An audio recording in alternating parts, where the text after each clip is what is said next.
Thank you for tuning in to the Edelex podcast. We are an edtech whose mission is to surface learning outcomes, digital assets, and the power of individual achievement. Each episode features thought-provoking conversations with global technology leaders and educators, where we discuss how we can deliver better outcomes for 21st century learners. Hi, I'm Dan McFadyen, Managing Director of Edelex, and I'm pleased to be joined today by Nicholas Robert. Nicholas is founder and CEO of Learning Vault. He's previously been the CEO of a registered training organization, as well as a training manager in hospitality and business, and also a guest relations manager at a global hospitality chain. He loves leveraging technology and education to help build the workforce of the future. Well, welcome, Nicholas. There's a lot to unpack just in that last sentence, but fantastic to be chatting with you. Thank you so much, Dan, and what an introduction, right? Well, and so building on that, you've had quite the journey, and so has Learning Vault, and certainly a lot of exciting news about Learning Vault recently. So, can you just fill us in on Learning Vault and the journey and where you see the company heading? Yeah, for sure. So, Learning Vault was founded actually out of a registered training organization itself, and part of the thing that we've always liked to do is make learning and complex processes really simple for people to understand. When we were an RTO, we sort of did really well at leadership and management. Back then it was diploma in management, diploma in business, as well as the hospitality qualifications. And we loved creating different ways of people to be able to rapidly acquire the skills and the knowledge from a training package. And it was something that we thoroughly enjoyed creating and building. And we always wanted to look at leveraging technology to make that process more frictionless and more easier to sort of translate from one discipline to another. Ultimately, towards the end of us being a registered training organization, I mean, the catalyst for that really was we had a couple of our friend RTOs, so RTOs that we were colleagues with, and I guess you'd say they went through an adverse reaction at audit, and they had some areas for development. And they came to us and said, look, can we just purchase all of your content? We know it's compliant. We know that it gets some good results. Can we just purchase it? So as an organization, we sat down and we thought, hang on a second. If we enjoy leveraging technology, if we enjoy creating these student experiences, why don't we focus predominantly on creating all of that from a resourcing perspective and a technology viewpoint? And focus on that. So at that point, we founded Learning Vault. And really, Learning Vault's mission, I guess, from that point on, has been all about creating quality materials, creating technology, all with the vision of being able to amplify and democratize the transformative potential of knowledge and learning so that it can unleash its social, economic, and geographic potential for human mobility. And whilst that's a massive mouthful to say, I think it puts us on the trajectory of why we went down a credentialing route, why we sort of talk a lot about micro-credentials, and that led us to a fantastic partnership with your good self in Edelex. Wonderful. Well, so you've mentioned credentials, digital badging. So let's dive into that a bit more. So in their current form, they've been around for at least a decade. But as we were talking to a joint friend at Scouts Australia, Jeffrey Lear, he flagged that they've been doing badging at Scouts for more than 115 years. So certainly a head start on the rest of the world. But from a technology perspective, lots of technologies follow the Gartner hype cycle, where they very quickly jump up to the peak of inflated expectations and then drop down into the trough of disillusionment, and then over time slowly creep up to the plateau of productivity. And I would argue that's where we are today, at that plateau with digital credentials, digital badging. Do you agree? Do you disagree? Why do you think I completely agree with you. We've largely been on this journey for 3 years in terms of digital credentialing, creating our own technology stack. The only sovereign provider at the moment. And we've ridden some of those waves. Interestingly, we've always sort of been in the vocational space is sort of where our heart lies. But we've had more success outside of that vocational space if we look at those 3-year periods relating to professional development activity, K-12, higher ed. And what we're starting to see now as we move into, as you coined that plateau of productivity zone, we're actually now starting to see more meaning and more commonplace application for digital credentials. And we're now starting to see quite a significant wave across that vocational space. I think part of that has been the ability to make it meaningful across that vocational spectrum and being able to understand, you've got your accredited courses, you've got your accredited programs and your full qualifications. But then you also have these small pieces of learning. And those small pieces of learning can actually be digitally credentialed so that they can stack up to a more longer form award. And I think part of that process around it becoming commonplace, becoming people wanting and understanding the power of credentialing has been really important. So I absolutely agree that we are in that part of the life cycle of credentials. And it's something that we're definitely starting to see a lot more of moving forward, and a lot more interests with, some RTO clients coming to us. Interestingly, sometimes they're a little bit frustrated that the compliance manager will come to us and say, a lot of our competitors are doing it. We know we need to do it. We don't really understand it. How do we do it? Which is great for us because it allows us to sort of explore and unpack, well, why do you actually want to use it? How can we help you use it? And part of that knowledge transfer piece of being able to add value to that exchange is something that's very important for us. Right. And you mentioned some of the different sectors that you work in. So do you see the same drivers across all of those, or some key differences in selected areas? And so there are certainly different drivers at a micro sense. So from K-12, they've got unique drivers relating to how can we make the knowledge that a student has attained more portable, more verifiable, and almost looking at the concept of what does a fully rounded student in an experience look like. Then in vocational and technical, it's very much around how can we prove the individual competency, to use that word, of a proficiency of a skill, and how meaningful is that, and how can that be translated from a portability perspective.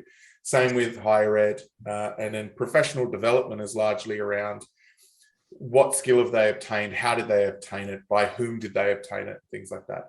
But if we look at it from a macro perspective, ultimately there's a common thread here, and that common thread is the desire to have that manifestation of lifelong learning, and having it as a verifiable pathway where an end user sort of has control or agency over how they move their knowledge that they've acquired through different parts of their life and make that knowledge meaningful.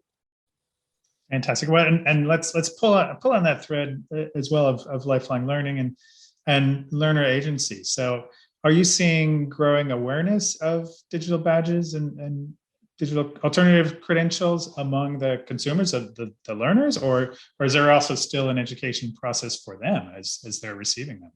Absolutely. I think there is still an education process for learners. I mean, what we typically find is we will get contacted by particular colleges that have students that have completed at one particular area that have received credentials, and the students are used to receiving credentials and therefore want to be able to receive them.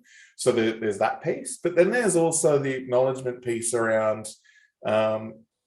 you and I, we've all attended workshops. We've received the certificate of participation, which is 8 hours professional development. I don't know about you, but I pop it in the back of my car, drive home, completely forget about it.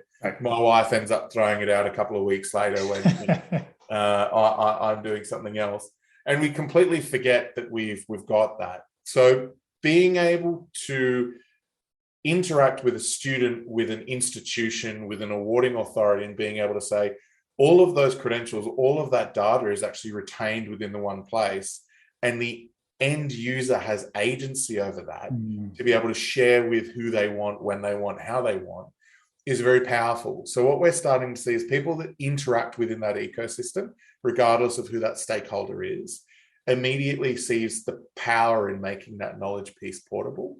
And then we sort of see that cascades and grows further and further.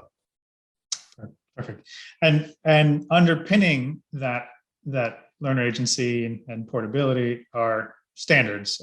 So that's obviously a key aspect to enable this in the first place, and to enable it to grow. So I know there are a number of new versions of standards coming out for open badging, CLR, verifiable credentials. Where do you see the space heading, and what sort of innovation will those updated standards bring? Pleasingly, so first of all, standards are critically important. Let me make that really clear. When we're starting to look at a construct around the manifestation of lifelong learning and portability of knowledge from 5 years old to 75 years old, that only works with standards and interoperability. No one is going to own that entire journey, but having repositories or wallets or passports or whatever term you want to call that repository, making sure that everything within there abides by a standards means that it can go into and out of that repository. So the end user that has agency over that can determine who that's with. One of the things that I like about the emergence of, you touched on open badges, CLR, and verifiable credentials being W3C. One of the things that we like, and we've been involved, much like your good self has been, across that process of the standards, is that they're all actually starting to coalesce. So we're now starting to see all of the standards becoming interoperable as standards in their own right, which is really important. We've got clients in Singapore, Malaysia, Pakistan, Sri Lanka, and the United Kingdom. And so being able to follow, an international student, for instance, if we're going to talk about vocational, maybe they've done some pre-training in their country of origin, and maybe that forms part of their admission into an Australian qualification, or maybe a unit of competency. Being able to take that credential from the country of origin where they received that, and having that as a machine readable artifact that is interoperable with those standards can mean that the college, the RTO, the institution can actually have a level of comfort knowing that it's verified by the issuer and that it relates to the standards in which their system operates in as well. No, that's really insightful, Nicholas. And you used the word ecosystem before, and I think that's exactly the right term, and it's a growing ecosystem.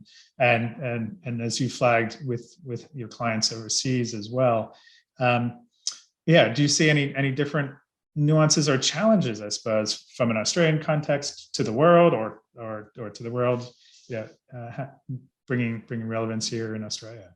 Yeah, look, every country definitely has nuances. The Singaporean government was the first government from an educative viewpoint, in my opinion. Let me preface that. That really started issuing verifiable credentials for academic achievement at a governmental level. Australia is certainly moving in that direction, and there are certain conversations that people are having around the periphery around what all of that looks like. I think what's really important to understand with credentials, and I was speaking about this in the UK not too long ago with the government over there. Verifiable credentials have standards, which is very important, and interoperability is at its core, as we sort of canvassed. But having country-specific rules and regulations are very critical as well. So what I mean by that is we at Learning Vault have created a product that is a verifiable credential that's called QVault, and that meets all of the requirements of the AQF 2007 documentation for certification and testimonial issuance, which means any document under the AQF that is issued needs to be issued with these particular standards, and we bake all of those into a compliant credential. You would not expect another country to have similar standards. So we did a similar thing in the UK, but we've had to create a UK-specific product that meets all of their requirements.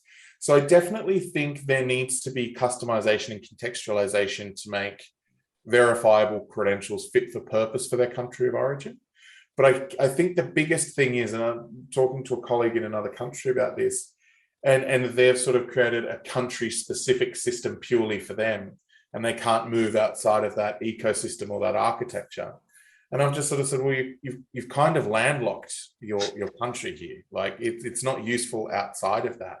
And you know, we've, as you have as well, Dan, because I know we've been privy to some similar conversations, when we're talking with states or territories at a government level and talking about, you know, being able to have verifiable credentials is important, but extending outside of the border is critically important, because we might have people studying in one state or territory that are looking to move to another state or territory, and having credentials that can operate across different wallets and areas is something that's critically important. I think from a credential standpoint, we have the ability to be nimble enough to be able to do that.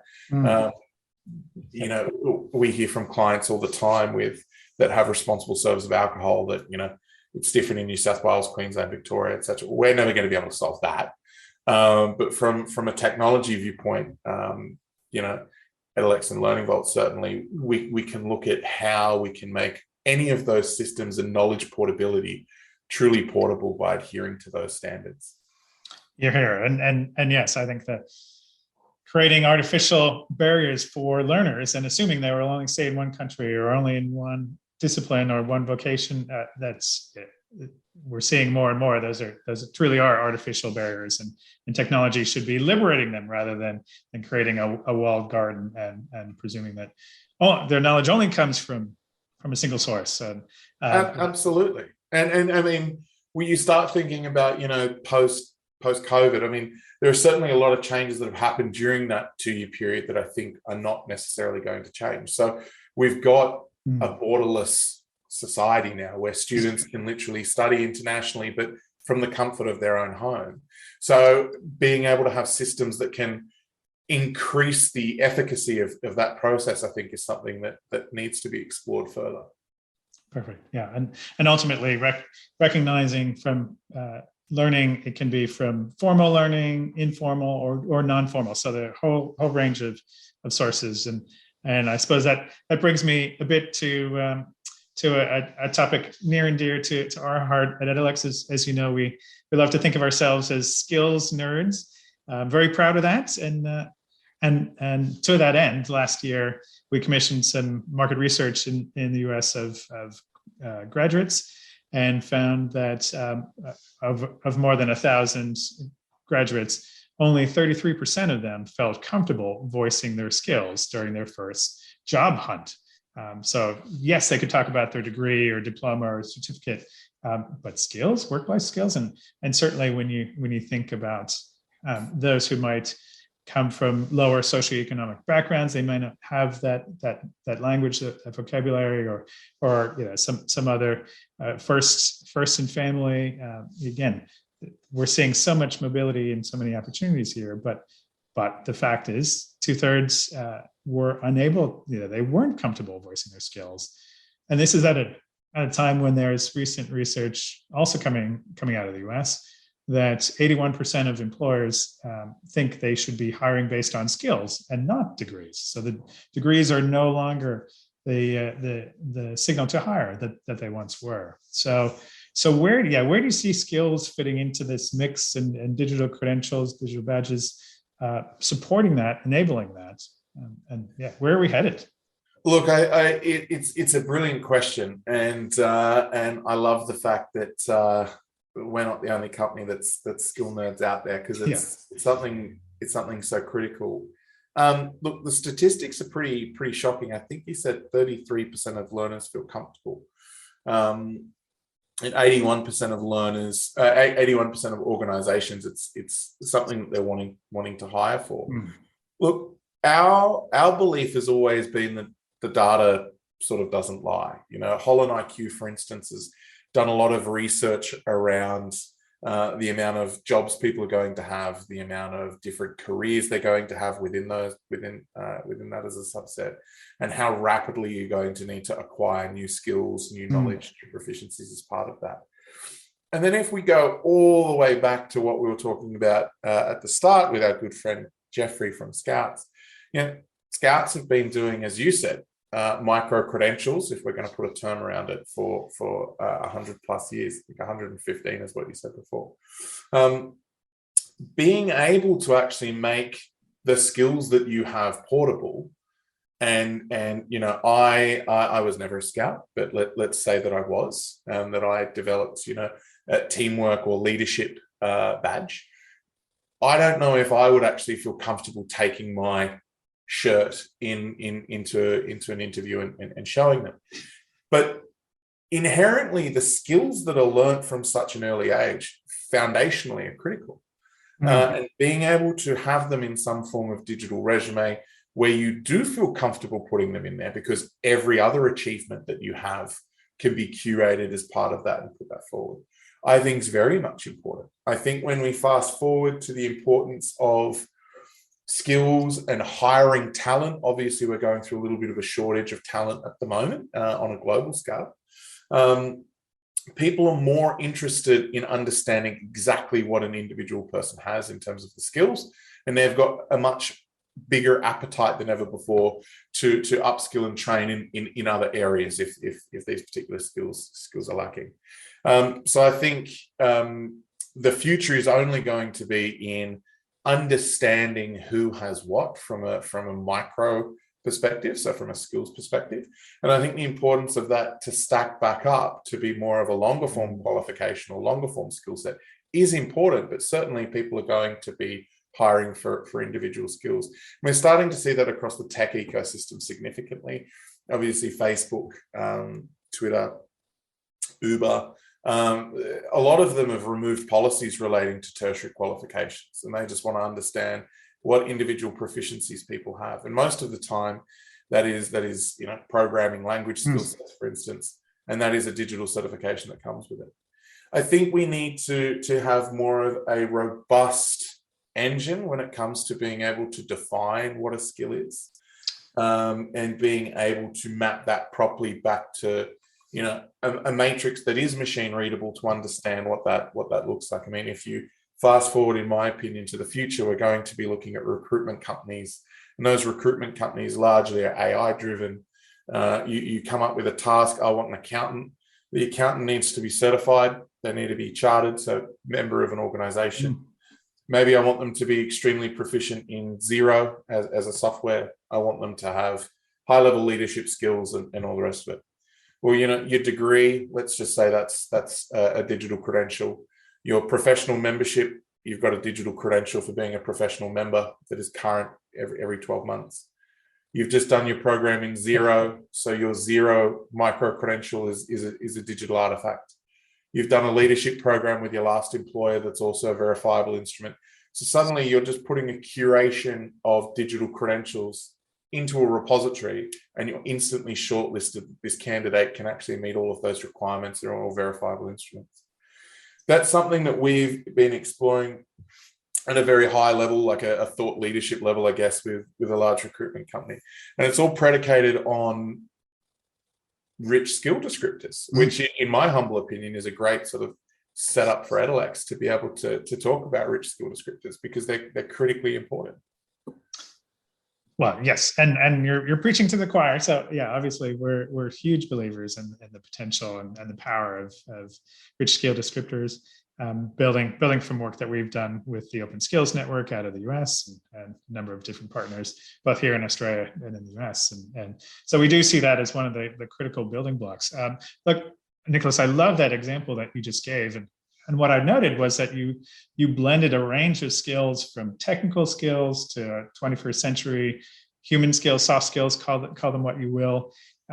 And that's what each of us have and need to have, to fulfill job responsibilities. I'm curious around your clients today. Do they tend to focus on soft skills, domain specific skills, a blend of the two? And our organizations, our institutions ready? This is a multi-part question for you, but I'm really excited.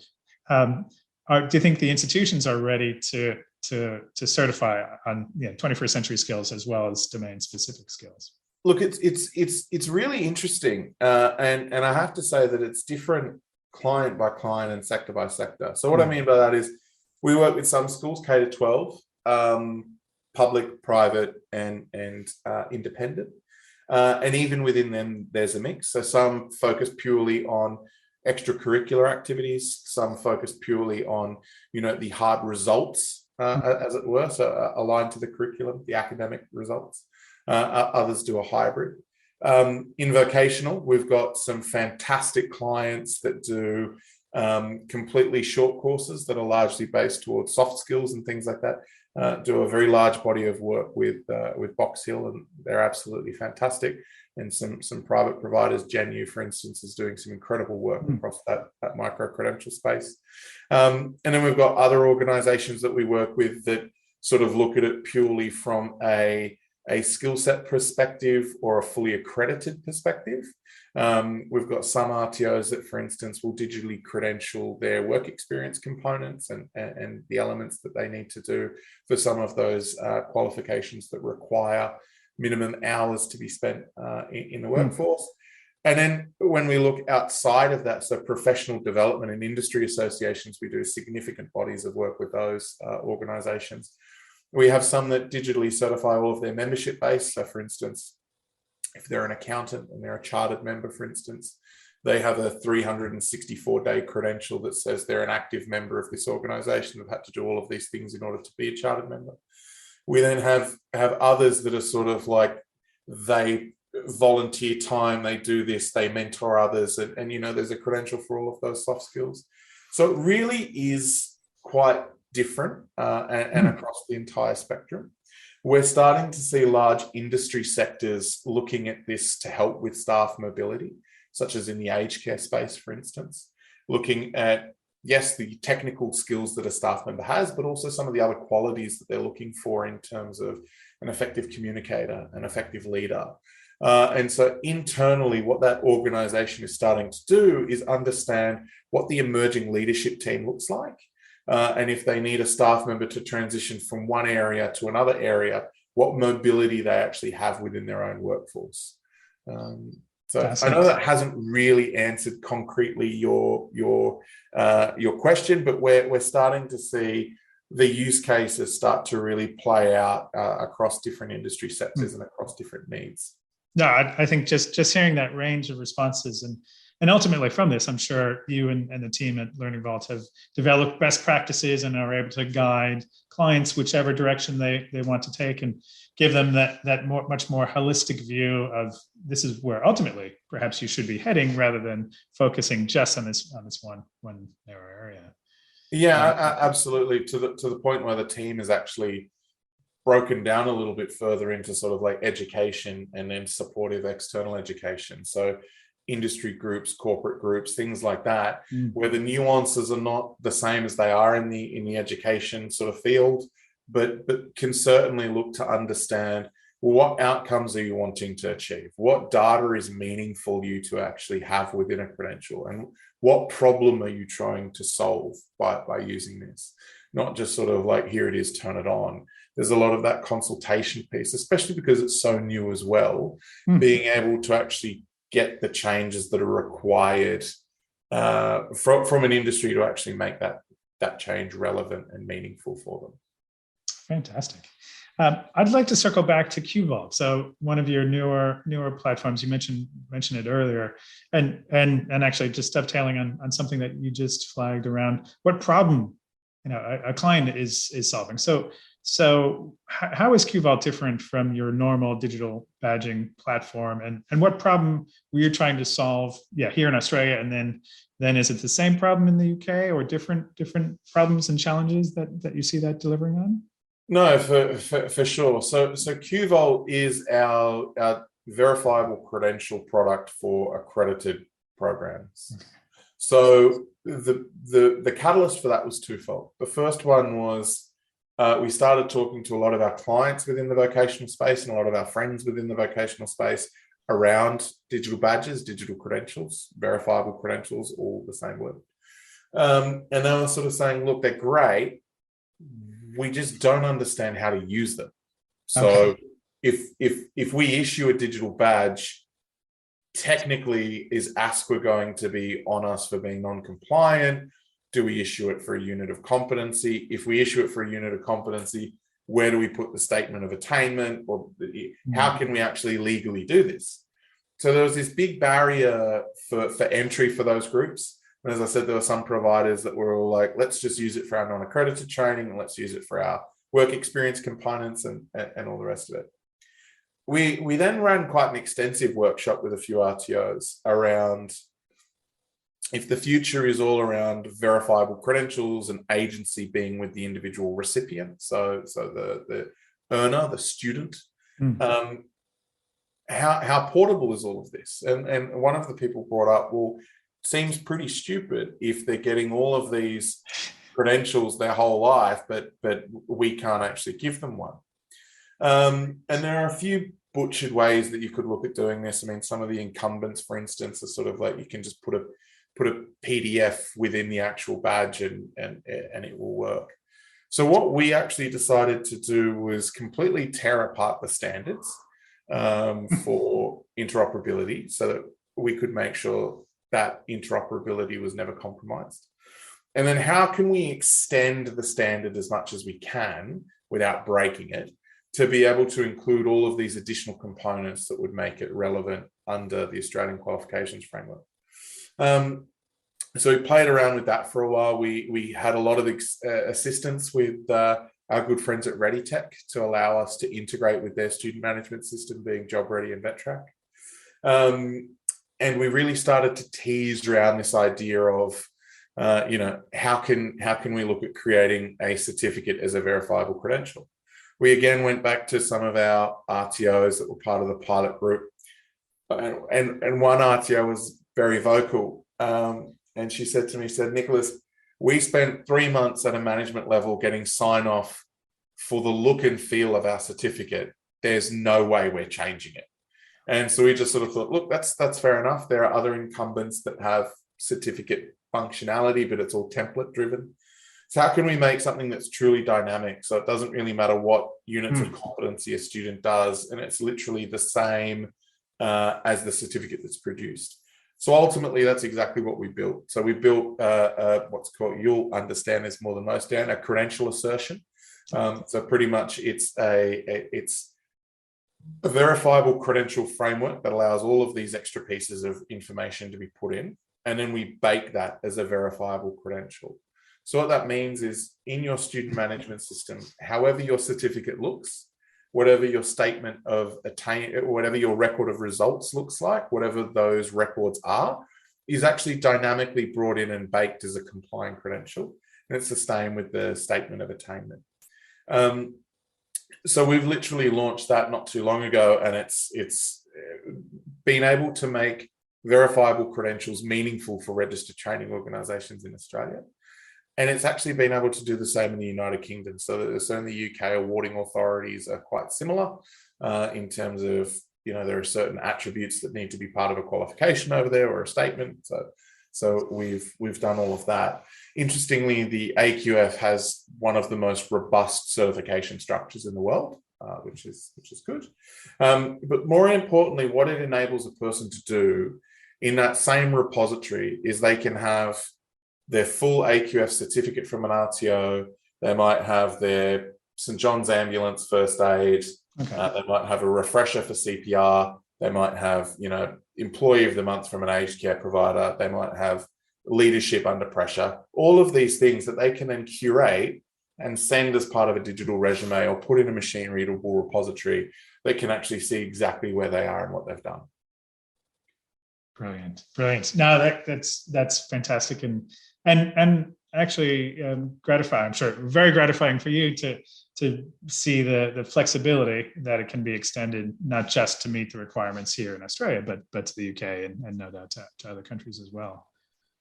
Wonderful. Well, probably my last question, and thank you for all your time and insight so far. But when you've already talked about a lot of exciting and innovative work that you're doing, but I guess is there anything else? What else have you got brewing, and what excites you? What gets you out of it? The thing that excites me most is all around that piece that I was sort of touching on earlier around the ability to amplify and democratize, the transformational potential of knowledge and learning, and being able to actually have that manifestation throughout a person's life. And we're starting to work with some pretty exciting organizations, some that I can't talk about, so they may or may not be around government and things like that, either foreign or domestic. But really starting to look at how we can solve problems relating to the employment market by being able to make the knowledge someone has gained portable and accessible, and machine readable. And part of that, like, just to unpack something further, is let's just say we're working with an organization and they have complex needs, and maybe they have minimum requirements for staff to be deployed to particular areas.